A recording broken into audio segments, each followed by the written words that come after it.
Funding for this program was made possible by the members of WQED and the Allegheny Regional Asset District. Thank you. The Pittsburgh real estate market is one of the best markets in the country, bar none. Both rooms down here have an... And these days, it's also one of the best markets for one of the biggest trends in real estate, flipping houses. Pittsburgh is getting a lot of attention. We've all seen the shows, but what's it really like? It's difficult. It's definitely a difficult field.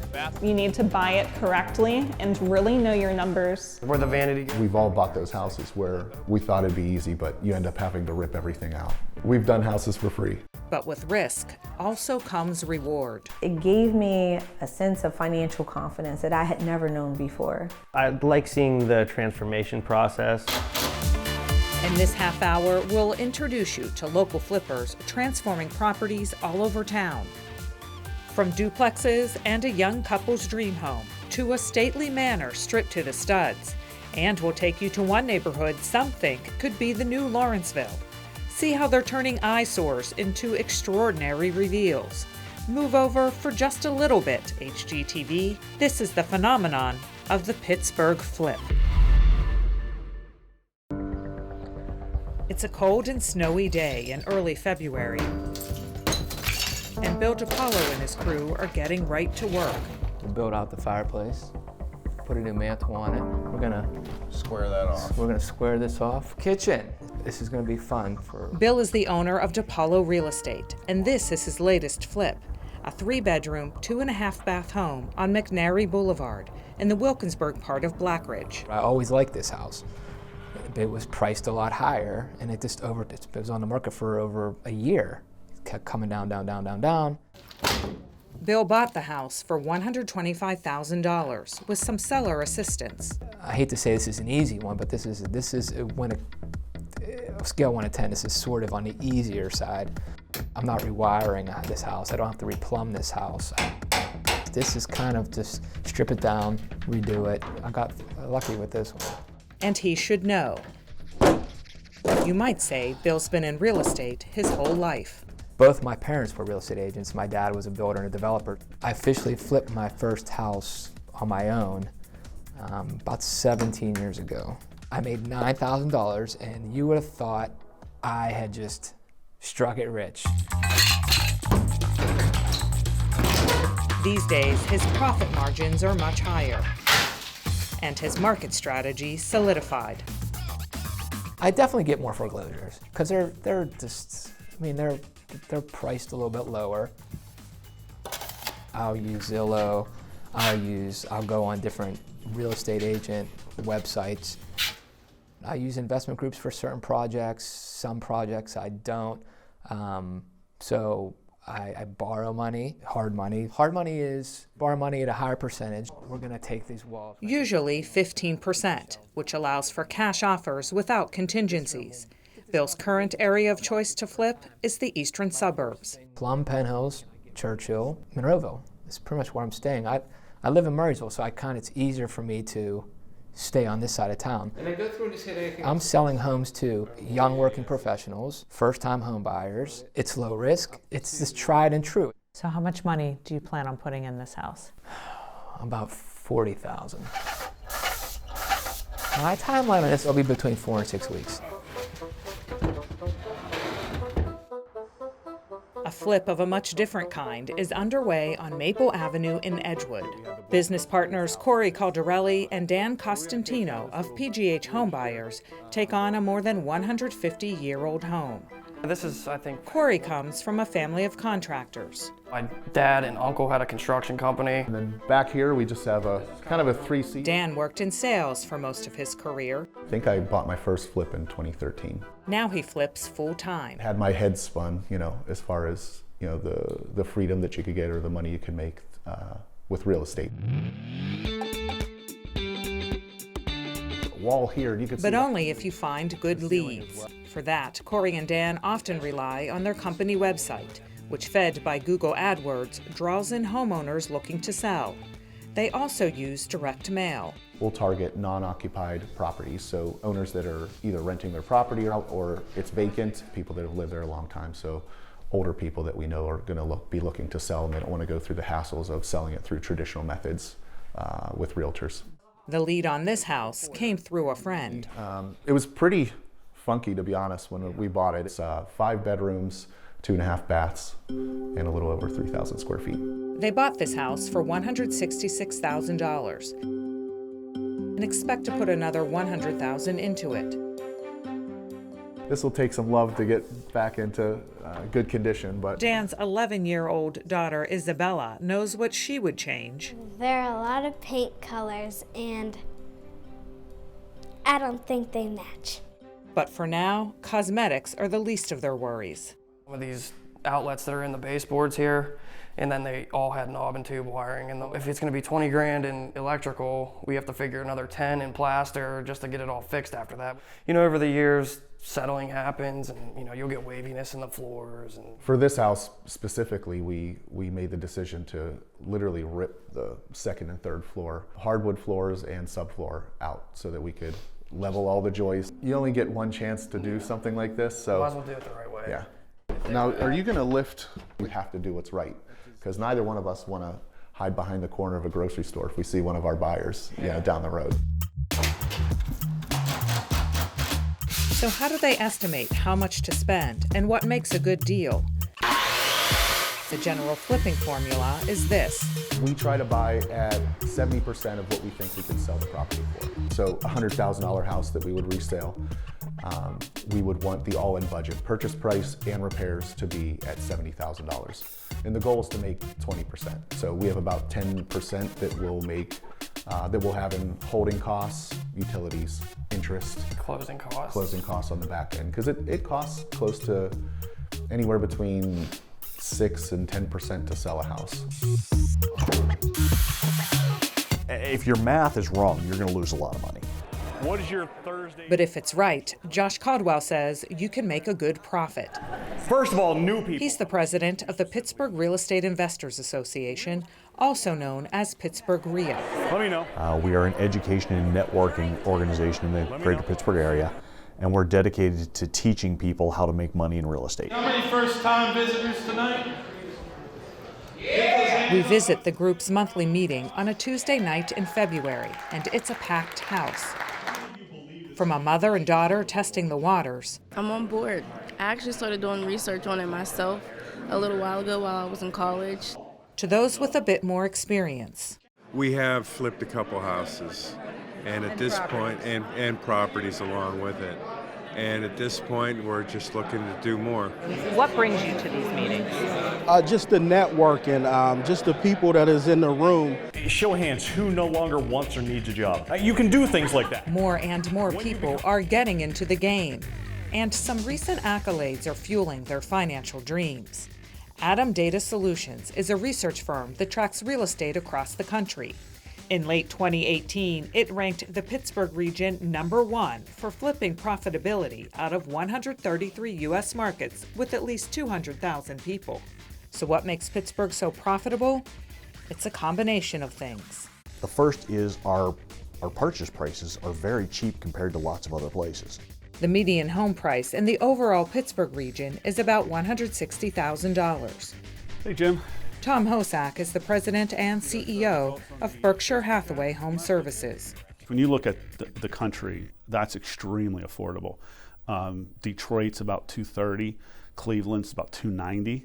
So houses here are about as affordable as anywhere. And because that's the metric we start with, when we do improvements to it, we can create a better value moving forward. Add to that Pittsburgh's new economy and technology boom, bringing lots of new buyers to the region. It's been a big spark plug. You have these kids that work at Google, and they want to ride their bike to work. But perhaps the biggest factor is one based on struggles of the past, a housing stock left stranded as our city, built on steel, suddenly saw its demise. And Pittsburgh collapsed worse than any city in the world. We lost 133,000 high-paying, blue-collar industrial jobs in the space of 4 years. Think of how that disrupted families, disrupted communities. Don Carter is the director of the Remaking Cities Institute at Carnegie Mellon University. All of a sudden, people were out of work. They couldn't take care of their houses. Some people just sold their houses and left. And so you've started to see blocks being abandoned by people because they can't afford to be there.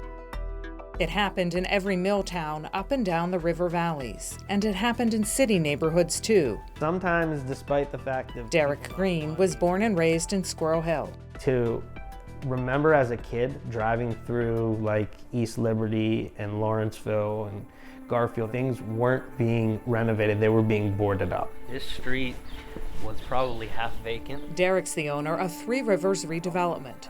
He studied real estate and urban design in college. Despite the advice of loved ones. My grandfather, he was so upset with me.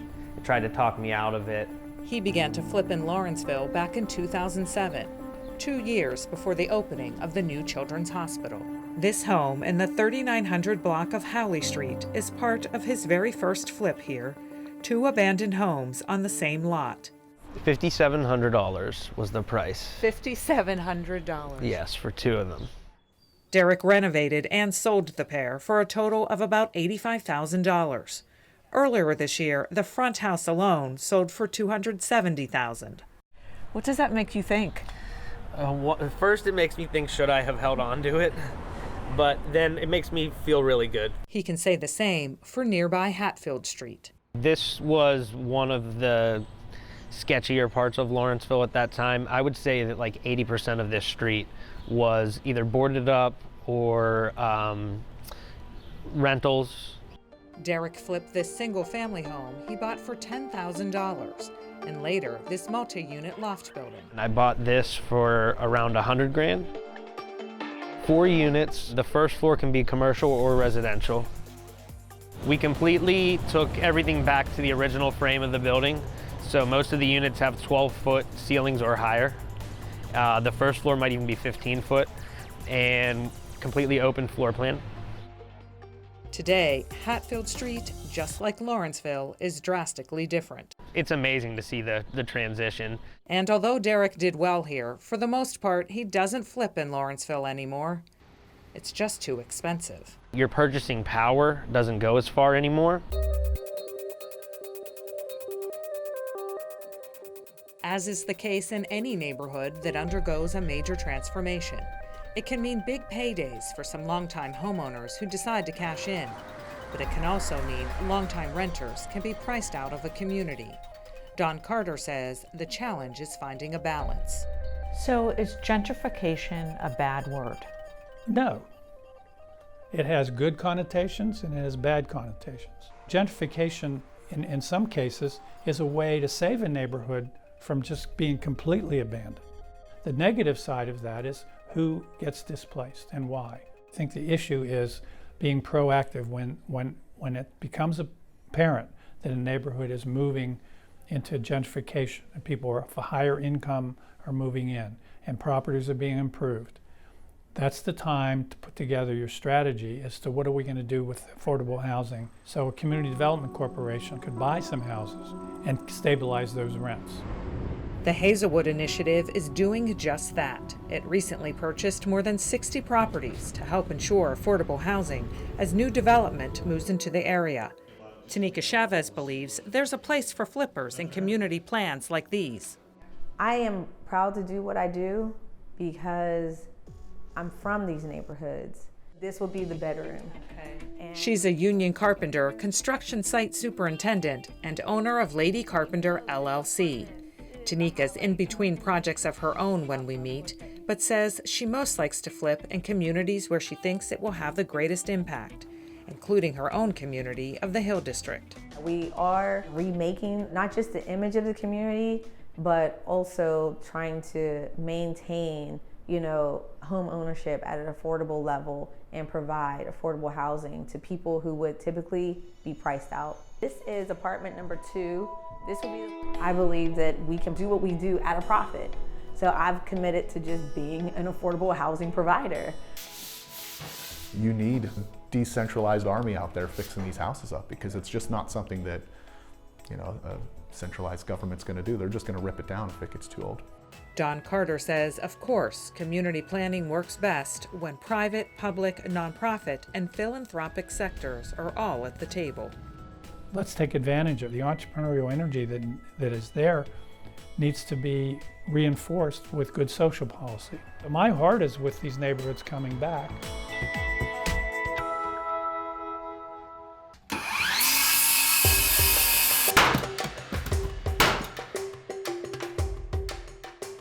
Is going to hook up. You might say Liz Kaziva has a comeback story of her own. She's originally from North Park, but started her flipping career in Florida. Here we are in one of the 2 bedrooms. That is until Hurricane Irma hit in 2017. Hurricane Irma comes right through Naples, where I was doing business and working out of, and very much disrupted my business. Never in a million years thought that I would move back to Pittsburgh. There was so much buzz about all of the growth and all of the construction going on.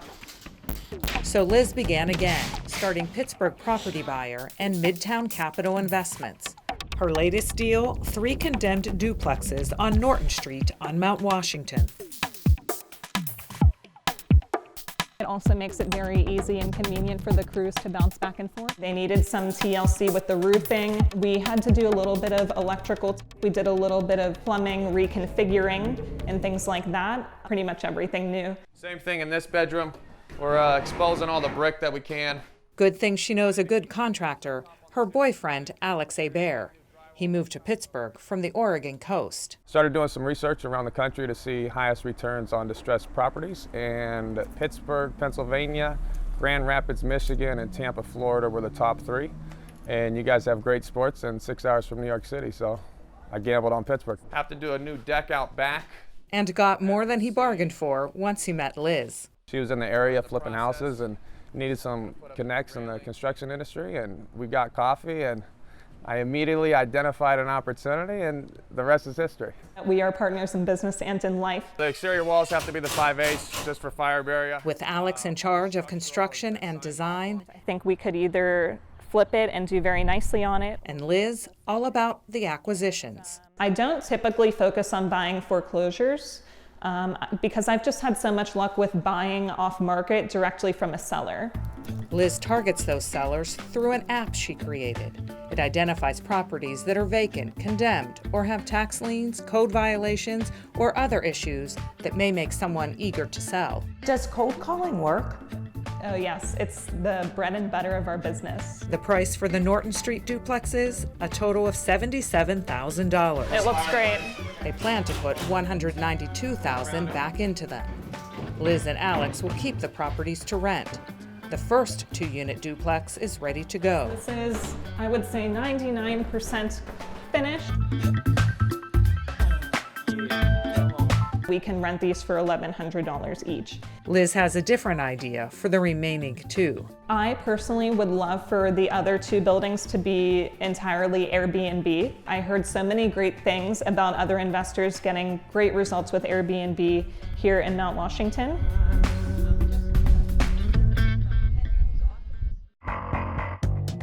No matter the neighborhood or type of property, we asked our flippers to share some of their general rules of the trade. I don't put any contingencies on my deals, so I don't inspect the properties first. We will always get the sewer line camera just because this area is so old. Amid the advice, one thing they all avoid. What's like your absolute red flag? No way. Foundations. Any foundation problems? Structural issues. If I see cracked foundation, I don't want any parts of it. Some design trends they follow. I like openness. You gotta take out walls. And we made this nice and open. Fireplaces, exposed brick. Exposed brick. We like to stick to the gray family. Neutrals, earth tones, blues, grays. People are very into grays, different grays. A very popular color is Manhattan Mist. And a big challenge they all face. It is tough to get a good crew, a good, solid, reliable crew of contractors, and when you do, you need to treat them well and hold on to them. Because there's enough other people out there that are doing the same thing, and you will lose them. But Derek thinks he and others can't lose, flipping in a neighborhood that's getting a lot of attention these days. Some even say it has the potential to be the new Lawrenceville, Troy Hill. It's actually closer to downtown and to the Strip District than parts of Lawrenceville.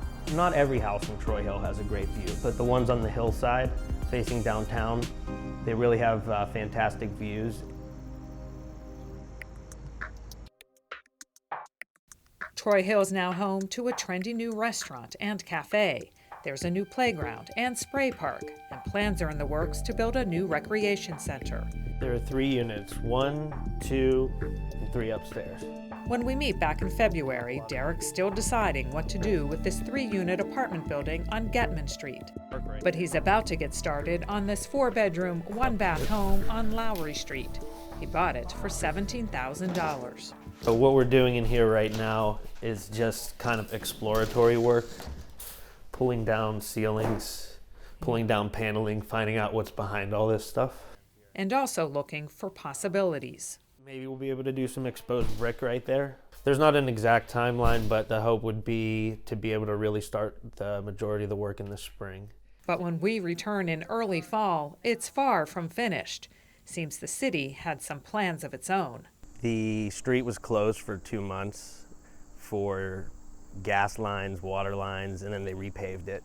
So we couldn't get dumpsters here. We were without utilities. A number of things went wrong.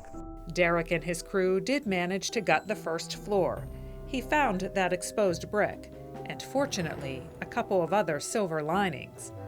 While his project languished, this abandoned house next door sold for $40,000, and an even larger, newly flipped home up the street sold for $225,000. Changed it and put this glass block. There's no grand reveal to show us today, but still plenty of potential.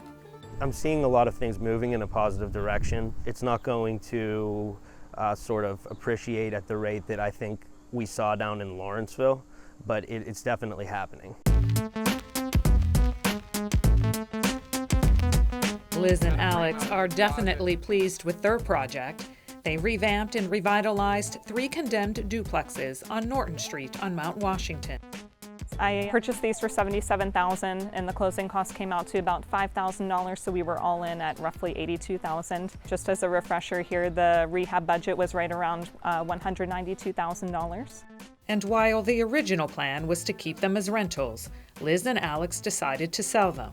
Some additional work by Liz paid off in a big way. I actually took on the liberty of leasing out all of the units. This is all 100% leased out, so I took that on. I actually had an overwhelming amount of applicants. I had about 70 applicants or so for these buildings here. Leading to a big sales price, with one buyer purchasing all 3 properties for a total of more than $600,000. Our net profit after we close and all the closing costs, realtor fees, things of that nature, is going to be right around $240,000 net. $240 net, not a bad payday for 9 months work. Not too bad. Therefore, what I like the most about this project is how I sourced the seller and how I was able to negotiate and get us such a great buy that allowed us to take these eyesores out of the neighborhood and replace them with some beautiful properties. This is probably one of the most successful projects that I've ever done. Back in Blackridge, Bill has a success story of his own. New paint on the outside leads the way to this newly revamped home on McNary Boulevard. This one came together nicely, on time, on budget. From the bedrooms and the new master bath. Due to the size of this bathroom, was to give it the feel of like a bathroom you would have in a boutique hotel, color-wise, kind of design-wise. To the revamped fireplace and other upgrades, there's a lot to like about this home. We changed the towel out in it. We took all the carpet out. We redid the floors, and we picked some very bold colors for the walls. The office? We kept the building, we just kind of retrimmed it out, painted it, retrimmed it out, a new look. And lower level game room also score points. But it's the dining room and kitchen that garner the most attention. Bill's girlfriend, Suzanne Spears, helped with the design. I have an art education background, and I also have some experience working with interior design companies. So this all sort of fits in nicely for me. I get to play in that world and help him out in that regard. As flips go, this one was smooth sailing. It took just 2 months to complete. Bill bought the house for $125,000. His all-in budget was $170,000. It sold in 1 day above the asking price. We listed it at $224,900. It sold for $226,000. What can you walk away with from this house? This house will be somewhere between $30,000 and $35,000. It's right out of the book, I guess. It's a great project. If Bill's flip was textbook, you might say Corey and Dan wrote a whole new chapter. Pink and green's gone, the blue and orange is gone. Shortly after demo of their house on Maple Avenue, a local couple called and wanted to buy it. I've pre-sold properties, but they were further along. They were almost complete. And we always stick a sign in the yard saying for sale, but never before the renovations have really begun. Which changed the process dramatically. Typically when you're flipping a house, you make the decisions, you make the calls on all the finished materials. But this time, the buyers would choose. Forget blues and grays. Their color choice for this home, bright white. All the walls are white now, so it looks clean. The dining room is an elegant stunner. This is the heart of the first floor. Yeah, for sure. And the kitchen, a mix of marble and gray. As for the ripped up flooring, it's been replaced by beautiful hardwoods that extend to the 3rd floor. The floors have to be the biggest accomplishment up here? Well, yeah, I mean, up here, everything's basically an accomplishment because we had to carry all of the material up here. Carpentry, plaster, and the sheer size of the home proved to be big challenges, but they made it through. Corey and Dan bought the home for $166,000 and had an all-in budget that grew to $300,000 with a sales price of $400,000. We'll walk away somewhere, it's not settled yet, but I think it'll be somewhere around $50,000. Isabella gives her stamp of approval while thinking about a future career. Do you think that you would end up ever being a flipper? Maybe a designer. If you had to give advice to someone who's thinking about getting into flipping, what would you say? Read books, join your local real estate investment association, and partner with someone that's done it before. No one thinks it's easy, but they all agree there's a lot to love about it, even beyond the paycheck. The biggest thing for me is, bringing these dilapidated houses back to function and, putting families back into homes. My heart's in Pittsburgh, so I like seeing turnaround in communities. I like seeing a project from beginning to end. Pittsburgh is going through its own renaissance. When the neighbors come and thank you for taking on the project, there's a lot of satisfaction in there. For me, it's like an artistic release. I love the creativity, I love the freedom. I wouldn't do anything else.